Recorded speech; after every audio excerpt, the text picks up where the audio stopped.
దేవుడు కృపలో మెల్లిగా తీసుకెళ్ళటం ప్రారంభించాడు. ఈరోజు IFJ విజ్ఞాపనోద్యమంలో నాతో కలిసి మోకరించే దైవజనులు కనీసం 3,500 మంది సేవకులు ప్రభు నా చేతికి అప్పగించాడు. ఒక మంచి దైవజనుడు ఎవరైనా ఎత్తిమి చేయబడితే బాగుండు అనే ఆశలో నుంచి ఈ పనికి మళ్ళీ జీవితం ఈ చేతులు.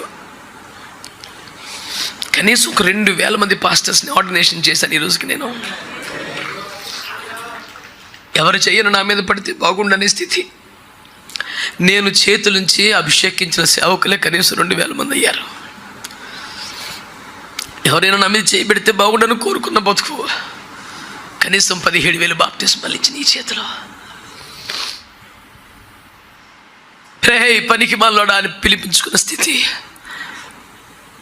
ఎన్ని దేశాలు, ఎన్ని రాష్ట్రాలు, ఎన్ని లక్షల జనం.